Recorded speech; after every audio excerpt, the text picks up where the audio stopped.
The biggest poison in us is regret. It's poison. And I push so hard, and will, through my vehicle, which isn't meditation, which isn't health and wellness, which isn't nonprofit. My vehicle's business. I can't help it. It's what I love. I love building businesses. I love competing with you. I want to beat you. I love that game. But through that vehicle, I will always push a lack of regret and awareness to how good it really is. You're more than welcome to tell me about how bad it is or why you can't, because or what, but it's just not true.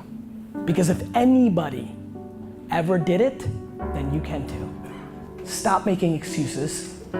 Stop complaining. Nobody's listening. They may pretend they're listening. The market doesn't care. What you need to do is make one person happy, you. Then you can make everybody else happy. You know why I like making people happy? Because I'm already happy.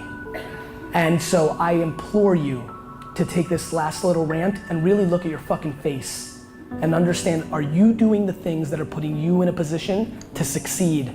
Not just in the business world, but in life. Because it's super important, because boy, when you're happy in life, your fucking business can roll. And so I'm just trying to figure it out. And I've been trying to figure it out in front of you for the last 7, 8 years, trying to figure out the unlocks, EQ, IQ, self-awareness, hustle. I don't know what they are. You know why? Because like I told my man, it's 330 different unlocks. And so I'll go to all of them. They're all tried and true. And one might hit you. Yeah, it was hard work because I'm actually lazy. I talk a good game, but I'm full of shit. Or it might be something else, but fuck, one. And so, you decided to sit? You're into this, right? It's good, right? This is some good shit. You're gonna remember this? I do. Good. One fucking life. One life, my friends, one time. And honestly, I'll leave you with this because a lot of you need it. How you make your money is more important than how much you make.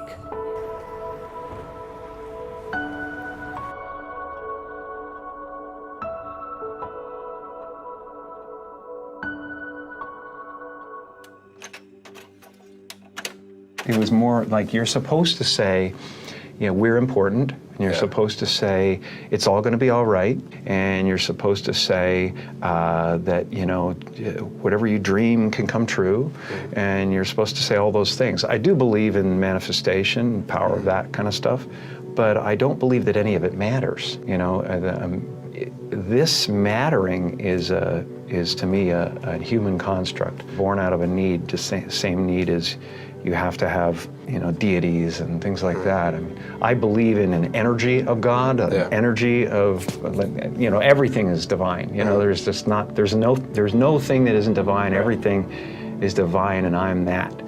And it doesn't matter to me what's happening. I'm finding that ultimately the freedom from it is something people are kind of hungry for in a way. They're like, I don't want to be me either. Right. You know, and I go, well, great, because you never have been.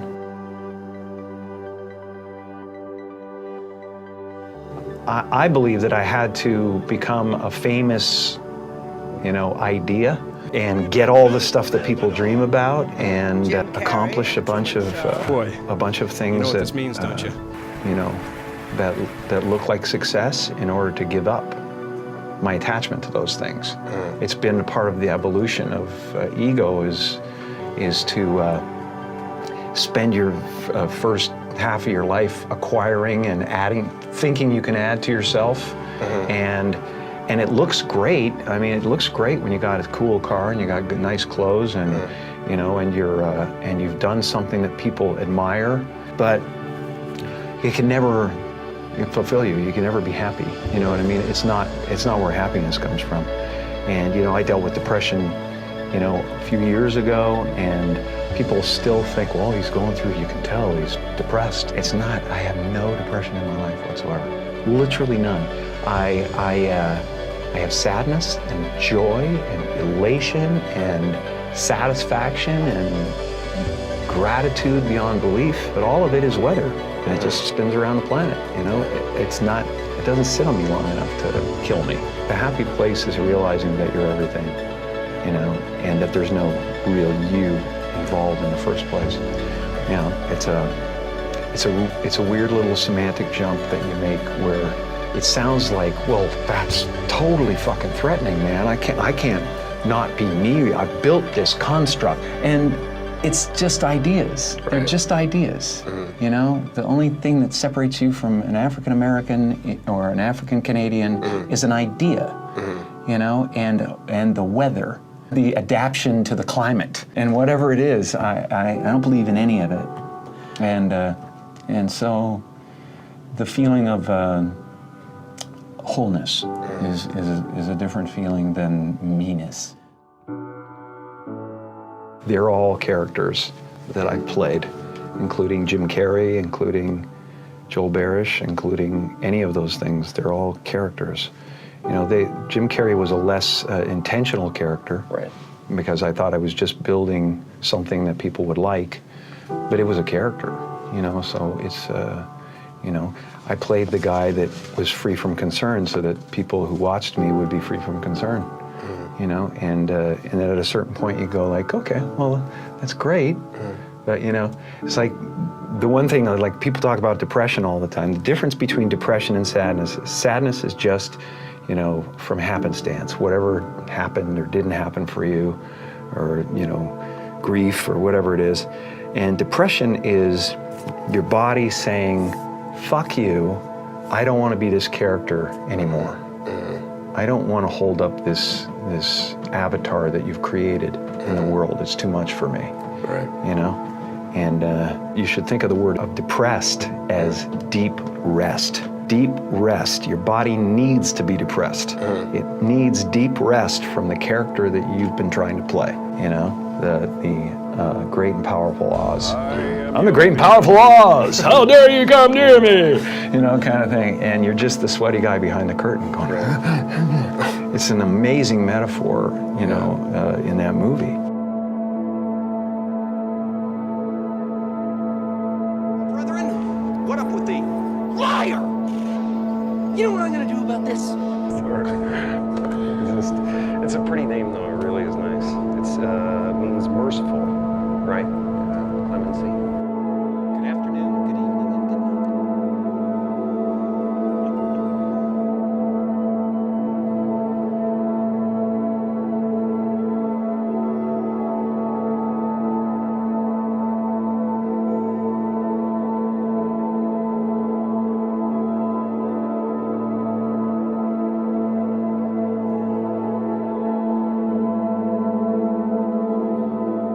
What's really important to you? Yeah.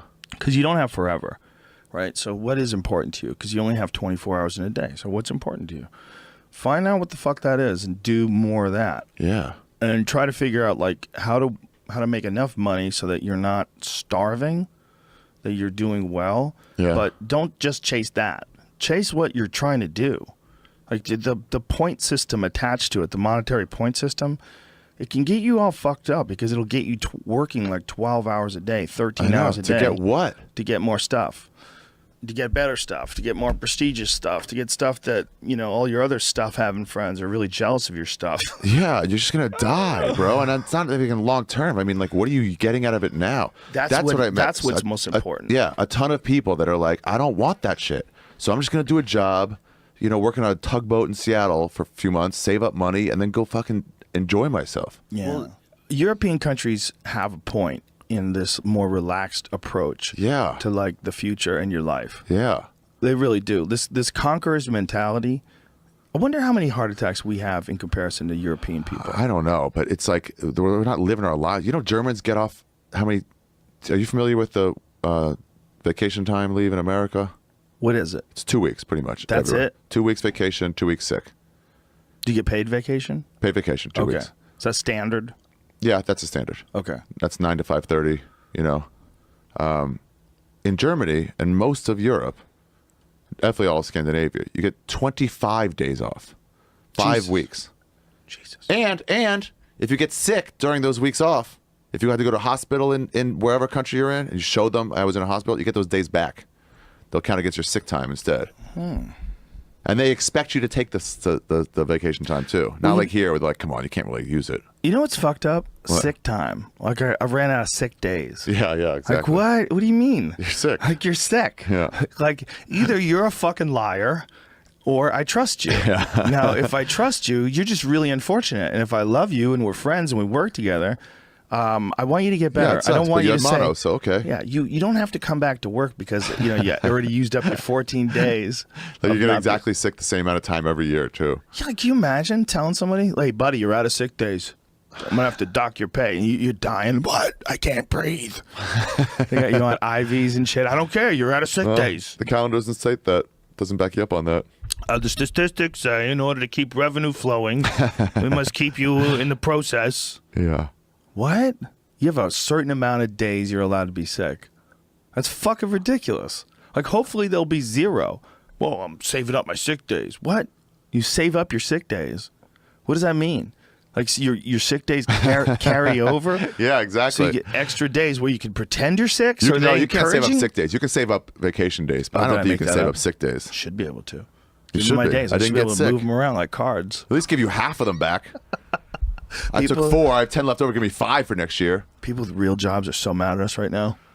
Yeah. Like, you motherfuckers don't know shit about sick days or work days to be under the thumb of an oppressive dictator. I'm saying it's terrible. Yeah, oh With this yeah. expectation that you never take off. You have to pour your whole life into that shit. And it's like, oh man, go do some stuff. Okay, let me play devil's advocate, because if I was one of the people out there that likes to complain about shit, I'd be like, that's easy for you to say, Ari, you haven't had a job. You don't have the responsibilities I have. Yeah, that's true. All right, I'll be quiet. End of podcast. No. I'm saying though, they demand better. They get it better in other places. They absolutely should. There's First an of all, expectation that you go fucking see the world and go do stuff. Or go fucking 40-hour build a your yacht. week work week is bullshit. Bullshit. It's You're not bullshit. productive that level. Nobody should Country. do it. You 9 to shouldn't- 5, 9 to Yeah. 5, 9 to 5. not Morning, even 9 to Sam. 5. Morning, Bob. 9 to 5. It's not. What we do, Gary V? Let's wrap this up. Yeah, what let's should wrap it we up. do? What should people do? People should fucking stop complaining. Right. People Good- should good figure out who call. the fuck they are. Good call. People should not listen to America propaganda of fixing the shit they suck at. They should be tripling down on what they're good at. They should be competent in certain areas, but you're not gonna become Beyonce or, like your bone structure is a certain way. Like you're not gonna solve everything. Your IQ can get a little bit better, but don't worry about the incremental. Figure out what you fucking puts you on fire and you're halfway decent at. If you're lucky enough right now to be listening and you're good at what you like, become tunnel fucking vision. Because there's way too many voices telling you what and how. And here's the other thing, and this is the big one, Joe, because you have a humongous audience. The biggest thing that I've seen dividends from, have the conversation with the person that's holding you back. The reason most people who are listening right now are not doing that thing is they're worried about the opinion of somebody, usually their mother, usually their father. And the reality is that your spouse may be the person holding you back, and you have to have that conversation. Cut them off. We have to get to a place where you're doing you, because the number one thing that scares the fuck out of me is regret. And you're gonna sit there at 72 and you're gonna say, I wish. And whether that's money or spend more time with your family, there's a million ways to do this. Not everybody wants to buy the jets. Not everybody wants to smoke weed on the beach in Bahamas. Like, everybody's got a different fucking thing. Figure out what your fucking thing is and stop making fucking bullshit excuses. Who the president is, your mom did this, like I missed it. I had that idea for Uber. Then why didn't you fucking do it, dick?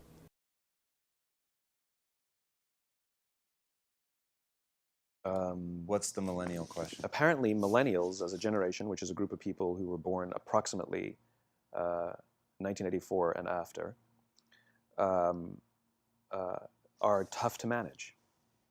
And they're accused of being entitled and narcissistic, self-interested, unfocused, lazy. But entitled is the big one. And because they confound leadership so much, what's happening is leaders are asking the millennials, what do you want? And millennials are saying, we want to work in a place with purpose, love that. We want to make an impact, whatever that means. We want free food and beanbags. And so somebody articulates some sort of purpose, there's lots of free food and there's beanbags, and yet for some reason, they're still not happy. And that's because they're missing, there's a missing piece. What I've learned is that I can break it down into 4 pieces, right? There are four things, 4 characteristics. One is parenting, the other one is technology, the third is impatience, and the fourth is environment. The generation that we call the millennials, too many of them grew up subject to, not my words, failed parenting strategies, you know? Where, for example, they were told that they were special all the time. They were told that they could have anything they want in life, just because they want it, right? They were told, some of them got into honors classes, not because they deserved it, but because their parents complained. And some of them got A's, not because they earned them, but because the teachers didn't want to deal with the parents. Some kids got participation medals. You got a medal for coming in last, right? Which the science we know is pretty clear, which is it devalues the medal and the reward for those who actually work hard. And it actually makes the person who comes in last feel embarrassed because they know they didn't deserve it. So it actually makes them feel worse, right? So you take this group of people and they graduate school and they get a job and they're thrust into the real world. And in an instant, they find out they're not special. Their moms can't get them a promotion, that you get nothing for coming in last. And by the way, you can't just have it because you want it, right? And in an instant, their entire self-image is shattered. And so you have an entire generation that's growing up with lower self-esteem than previous generations. The other problem, to compound it, is we're growing up in a Facebook, Instagram world. In other words, we're good at putting filters on things. We're good at showing people that life is amazing even though I'm depressed, right? And so everybody sounds tough, and everybody sounds like they got it all figured out. And the reality is there's very little toughness, and most people don't have it figured out. And so when the more senior people say, well, what should we do? They sound like, this is what you got to do. And they have no clue, right? So you have an entire generation growing up with lower self-esteem than previous generations, right? Through no fault of their own, right? They were dealt a bad hand, right? Now let's add in technology. We know that engagement with social media and our cell phones releases a chemical called dopamine. That's why when you get a text, it feels good, right? So, you know, we've all had it where you're feeling a little bit down or feeling a bit lonely, and so you send out 10 texts to 10 friends, you know, hi, hi, hi, hi, hi, because it feels good when you get a response, right? Right? It's why we count the likes. It's why we go back 10 times to see if my Instagram is growing slower, did I do something wrong? Do they not like me anymore, right? The trauma for young kids to be unfriended, right? Because we know when you get it, you get a hit of dopamine, which feels good. It's why we like it. It's why we keep going back to it. Dopamine is the exact same chemical that makes us feel good when we smoke, when we drink, and when we gamble. In other words, it's highly, highly addictive, right? We have age restrictions on smoking, gambling, and alcohol, and we have no age restrictions on social media and cell phones, which is the equivalent of opening up the liquor cabinet and saying to our teenagers, hey, by the way, this adolescence thing, if it gets you down. But that's basically what's happening. That's basically what's happening, right? That's basically what happened. You have an entire generation that has access to an addictive, numbing chemical called dopamine through social media and cell phones as they're going through the high stress of adolescence. Why is this important? Almost every alcoholic discovered alcohol when they were teenagers. When we're very, very young, the only approval we need is the approval of our parents. And as we go through adolescence, we make this transition where we now need the approval of our peers. Very frustrating for our parents, very important for us. It allows us to acculturate outside of our immediate families into the broader tribe, right? It's a highly, highly stressful and anxious period of our lives, and we're supposed to learn to rely on our friends. Some people, quite by accident, discover alcohol and numbing effects of dopamine to help them cope with the stresses and anxieties of adolescence. Unfortunately, that becomes hardwired in their brains, and for the rest of their lives, when they suffer significant stress, they will not turn to a person, they will turn to the bottle. Social stress, financial stress, career stress, that's pretty much the primary reasons why an alcoholic drinks, right? What's happening is because we're allowing unfettered access to these dopamine-producing devices and media, basically it's becoming hardwired, and what we're seeing is as they grow older, too many kids don't know how to form deep, meaningful relationships. Their words, not mine. They will admit that many of their friendships are superficial. They will admit that their friends, that they don't count on their friends, they don't rely on their friends, they have fun with their friends, But they also know that their friends will cancel on them if something better comes along. Deep, meaningful relationships are not there because they never practice the skill set, and worse, they don't have the coping mechanisms to deal with stress. So when significant stress starts to show up in their lives, they're not turning to a person, they're turning to a device, they're turning to social media, they're turning to these things which offer temporary relief. We know, the science is clear, we know that people who spend more time on Facebook suffer higher rates of depression than people who spend less time on Facebook. Right? These things balanced. Alcohol is not bad. Too much alcohol is bad. Gambling is fun. Too much gambling is dangerous. Right? There's nothing wrong with social media and cell phones. It's the imbalance. Right? If you're sitting at dinner with your friends and you're texting somebody who's not there, that's a problem. That's an addiction. If you're sitting in a meeting with people you're supposed to be listening to and speaking, and you put your phone on the table, face up or face down, I don't care, that sends a subconscious message to the room that you're just not that important to me right now, right? That's what happens. And the fact that you cannot put it away is because you are addicted, right? If you wake up and you check your phone before you say good morning to your girlfriend, boyfriend, or spouse, you have an addiction. And like all addiction, in time, it'll destroy relationships, it'll cost time, and it'll cost money, and it'll make your life worse, right? So you have a generation growing up with lower self-esteem that doesn't have the coping mechanisms to deal with stress. Right? Now you add in the sense of impatience. Right? They've grown up in a world of instant gratification. You want to buy something, you go on Amazon, it arrives the next day. You want to watch a movie? Log on and watch a movie. You don't check movie times. You want to watch a TV show? Binge. You don't even have to wait week to week to week. Right? I know people who skip seasons just so they can binge at the end of the season. Right? Instant gratification. You want to go on a date? You don't even have to learn how to be like, hey. You don't even have to learn and practice that skill. You don't have to be the uncomfortable one who says yes when you mean no and says no when you mean no, but yes when you... You don't have to swipe right. Bang, I'm a stud. Right? You don't have to learn the social coping mechanisms, right? Everything you want, you can have instantaneously. Everything you want, instant gratification, except job satisfaction and strength of relationships. There ain't no app for that. They are slow, meandering, uncomfortable, messy processes. And so I keep meeting these wonderful, fantastic, idealistic, hardworking, smart kids. They've just graduated school. They're in their entry-level job. And I sit down with them and I go, how's it going? They go, I think I'm going to quit. I'm like, why? They're like, I'm not making an impact. I'm like, you've been here 8 months. You know? It's as if they're standing at the foot of a mountain and they have this abstract concept called impact that they want to have in the world, which is the summit. What they don't see is the mountain. I don't care if you go up the mountain quickly or slowly, but there's still a mountain.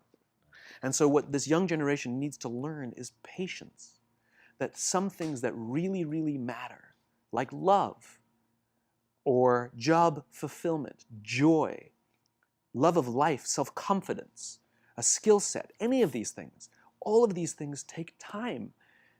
Sometimes you can expedite pieces of it, but the overall journey is arduous and long and difficult.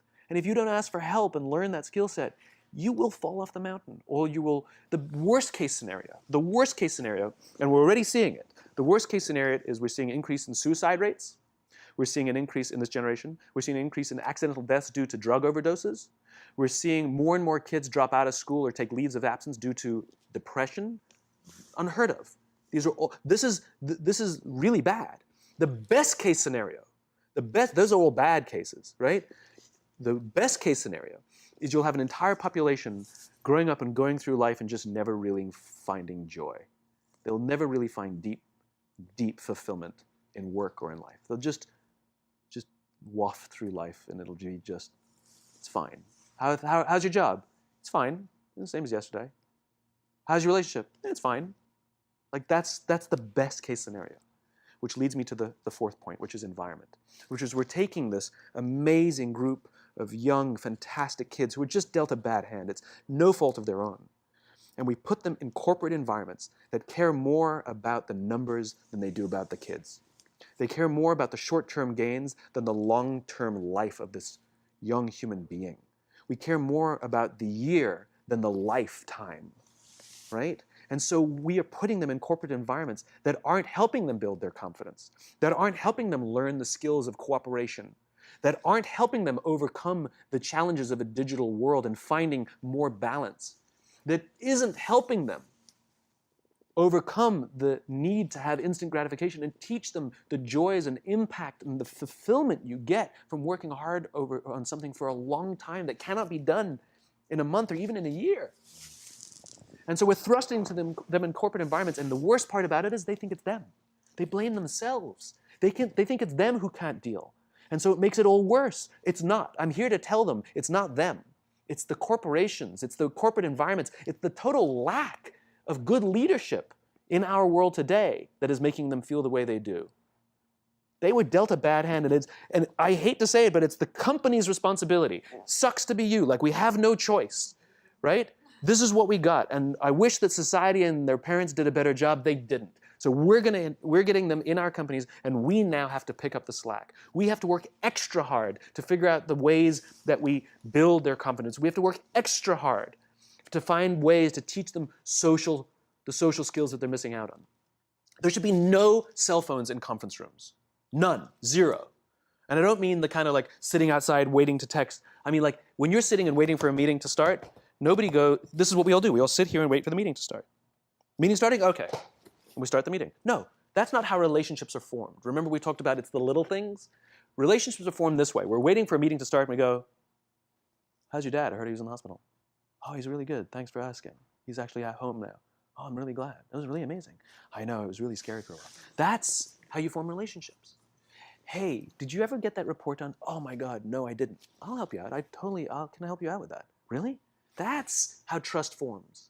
Trust doesn't form at an event in a day. Even bad times don't form trust immediately. It's the slow, steady consistency. And we have to create mechanisms where we allow for those little innocuous interactions to happen. But when we allow cell phones in conference rooms, we just, okay, have the meeting. And then my favorite is like when there's a cell phone there and you go like this, you go. It rings and you go. I'm not going to answer that. Like, Mr. Magnanimous, you know? When you're out for dinner with your friends, like I do this with my friends. When we're going out for dinner and we're leaving together, we'll leave our cell phones at home. Who are we calling? Maybe one of us will bring a phone in case we need to call an Uber or take a picture of our meal. Goes without saying, come on. I mean, I'm an idealist, but I'm not insane. You know? At a heathen. I mean, it looked really good. We'll take one phone. And so it's like an alcoholic. The reason you take the alcohol out of the house is because we cannot trust our willpower. We're just not strong enough. But when you remove the temptation, it actually makes it a lot easier. And so when you just say, don't check your phone, people literally will go like this. And somebody will go to the bathroom, and what's the first thing we do? Have the phone. Because I wouldn't want to look around the restaurant for a minute and a half, you know? But if you don't have the phone, you just kind of enjoy the world. And that's where ideas happen. The constant engagement is not where you have innovation and ideas. Ideas happen when our minds wander and we go, and you see something, I bet they could do that. That's called innovation, right? But we're taking away all those little moments, right? You should not, and none of us should charge our phones by our beds. We should be charging our phones in the living rooms, right? Remove the temptation. You wake up in the middle of the night because you can't sleep, you won't check your phone, which makes it worse. But if it's in the living room, it's relaxed, it's fine. But it's my alarm clock. Buy an alarm clock. They cost $8, right? I'll buy you an alarm. Charlie Kim, who's the CEO of a company called NextJump in New York City, a tech company, he makes the point that if you had hard times in your family, would you ever consider laying off one of your children? We would never do it. Then why do we consider laying off people inside our organization? Charlie implemented a policy of lifetime employment. If you get a job at NextJump, you cannot get fired for performance issues. In fact, if you have issues, they will coach you and they will give you support, just like we would with one of our children who happens to come home with a C from school. It's the complete opposite. This is the reason so many people have such a visceral hatred, sort of anger at some of these banking CEOs with their disproportionate salaries and bonus structures. It's not the numbers. It's that they have violated the very definition of leadership. They have violated this deep-seated social contract.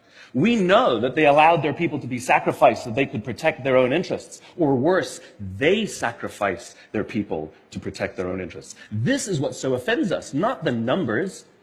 Would anybody be offended if we gave a $150 million bonus to Gandhi? How about a $250 million bonus to Mother Teresa? Do we have an issue with that? None at all. None at all. Great leaders would never sacrifice the people to save the numbers. They would sooner sacrifice the numbers to save the people. Bob Chapman, who runs a large manufacturing company in the Midwest called Barry Waymiller, in 2008, was hit very hard by the recession, and they lost 30% of their orders overnight.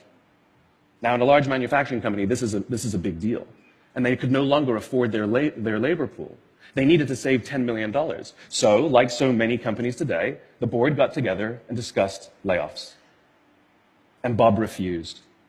You see, Bob doesn't believe in head counts.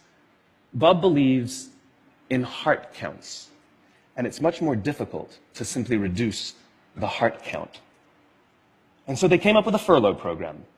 Every employee from secretary to CEO was required to take 4 weeks of unpaid vacation. They could take it any time they wanted, and they did not have to take it consecutively. But it was how Bob announced the program that mattered so much. He said, it's better that we should all suffer a little than any of us should have to suffer a lot. And morale went up. They saved $20 million. And most importantly, as would be expected, when the people feel safe and protected by the leadership in the organization, the natural reaction is to trust and cooperate. And quite spontaneously, nobody expected, people started trading with each other. Those who could afford it more would trade with those who could afford it less. People would take 5 weeks so that somebody else only had to take 3. Leadership is a choice. It is not a rank.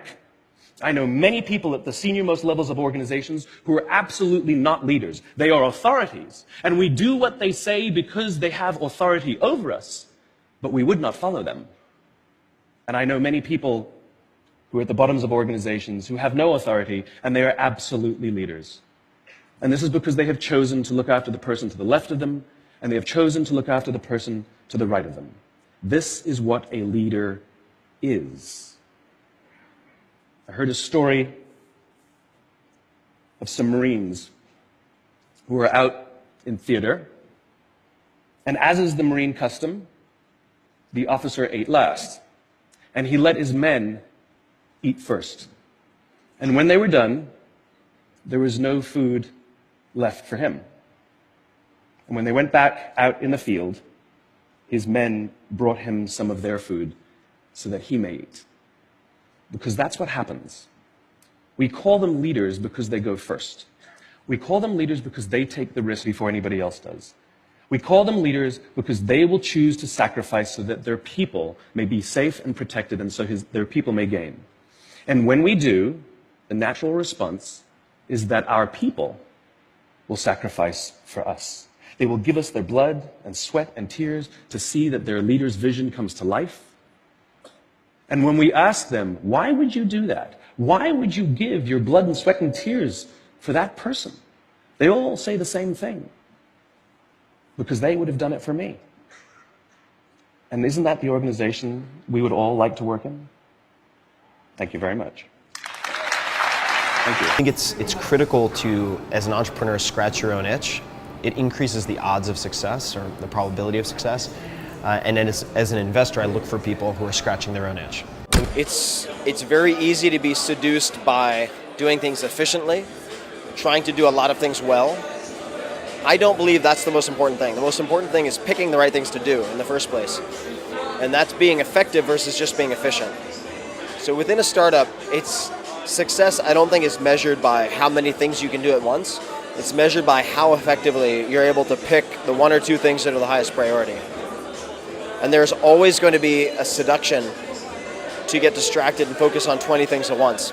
And the most effective entrepreneurs I know are very good at focusing on 1 or 2 things and either eliminating the rest or delegating to other people or outsourcing it. So it's not done within the team, but it's actually to third parties. I'm going to share something with you. I'm going to tell you something that every successful person has to do, including you. Believe it or not, every successful person in this world has jumped. I'm going to tell you what I mean by that. You are going to have to jump.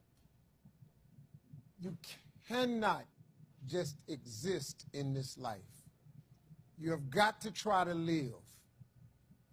If you are waking up thinking that there's got to be more to your life than it is, man, believe that it is. Believe in your heart of hearts that it is. But to get to that life, you're going to have to jump. Now, I'll tell you why I call it jumping. See, God, when he created all of us, he gave every last one of us a gift at birth.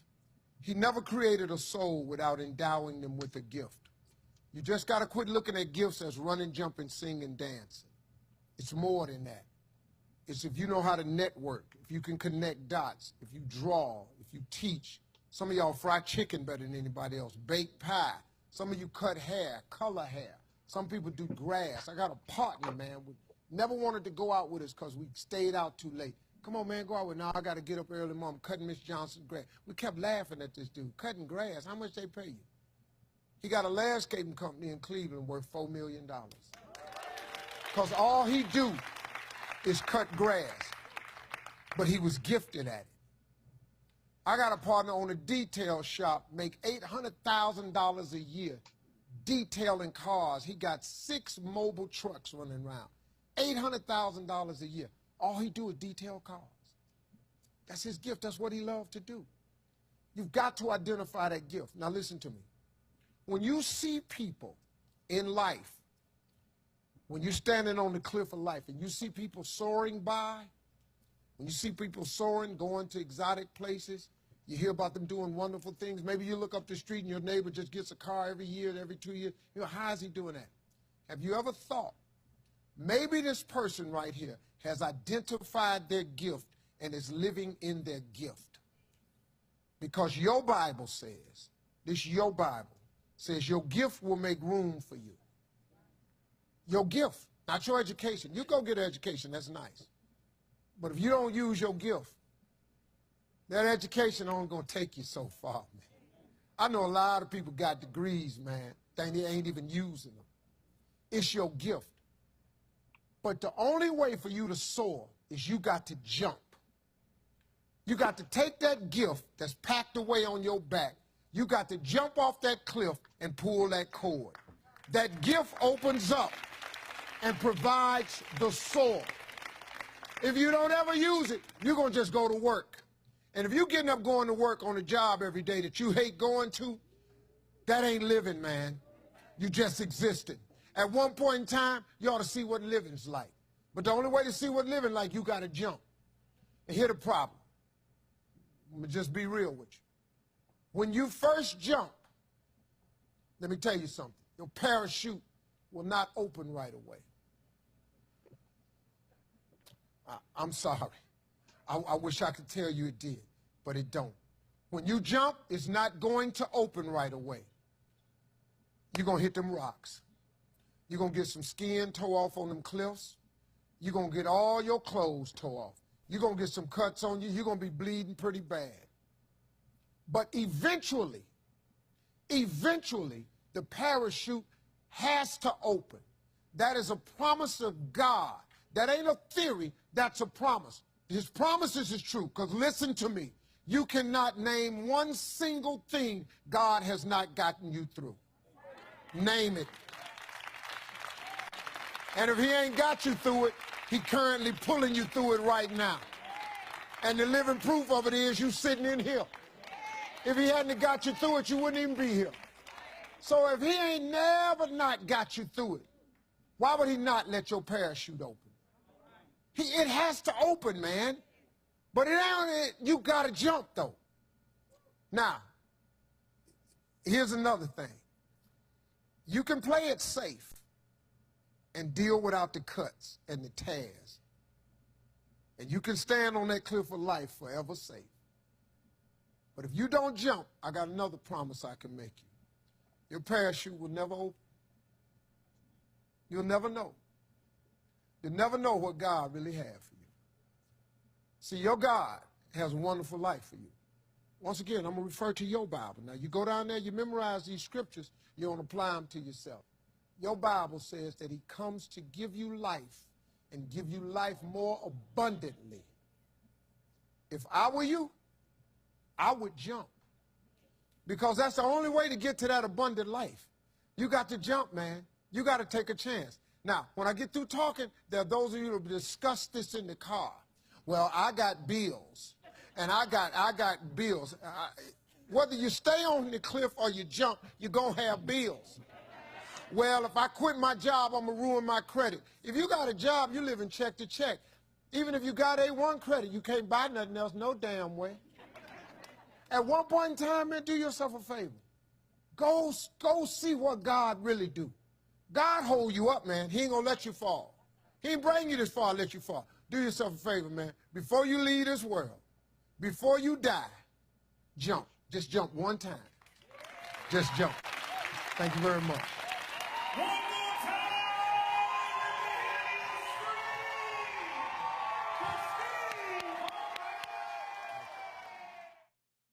How many questions? The same thing. Put out content, put out a great product, test things, try it all, use data, use your intuition, test and learn, test and learn, test and learn. And this just insane lack of patience and lack of understanding that takes actual skills to actually win is frustrating at times. What does a local business need to do to get customers? You need to have a great product. You need to make people that could potentially buy your product know about it. You can do that through content. You can do that through advertising. You can do that by going to the Chamber of Commerce. You can do that by fucking cold calling every single business in town. Like, fuck, man. There's just so many ways to do it. But one way not to do it is to watch my videos and read Seth Godin's books and ponder and strategize and whiteboard all day and debate with your brother and wonder why. Like, lack of action is one way not to do it. One thing I'm doing is I'm constantly in motion. I'm constantly in motion. I'm changing my products. I'm changing my game. I'm changing all the time. I'm redoing my pitch deck for VaynerMedia. I've got different ideas of how to sell it. Fucking learn how to love losing. Learn how to love losing like I do.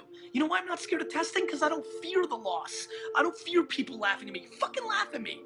Go ahead, laugh at me. I don't give a fuck. Try to laugh at me. Laugh at me with your opinions. Let's talk results. You know, can you laugh at me? People that are beating me. Zucks, you're allowed to laugh. Elon, you're allowed to laugh. Saka, laugh at me. You're loud. If you're not beating me, don't fucking laugh. People are scared. People are scared. People are scared of trying new things. People are students. You're students. You're not a fucking entrepreneur. You're a student. You're a student. All you want to do is read and consume and ponder, make pretend, and talk about how you're gonna. Fuck you're gonna. Go do it. You can only read so much. You have to do. I'm an extreme. Maybe I'm different. I don't learn that way. I don't read anything. That's not right. But is it right to read all of them? Shit. How many fucking books from these experts do you need? Do shit. Learn. Put in the work. Don't fucking have dinner at 7 o'clock and drink 2 beers and have the fucking Spurs Golden State game in the background with your 2 buddies and tell each other how you're gonna do it while you're fucking sitting there how you're gonna do it and dapping. I haven't seen fucking Steph Curry hit a basket this year.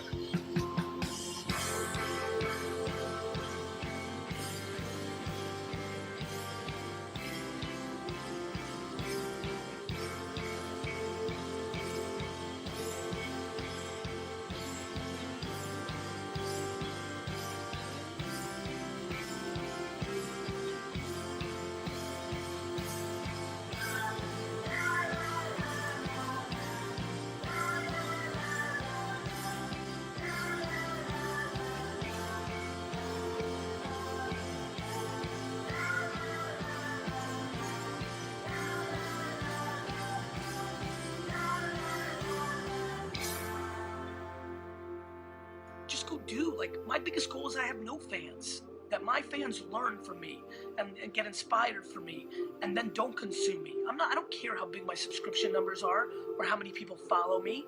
I don't want you here. I never want to hit 1 million subscribers on YouTube. I don't want you here. I don't need it.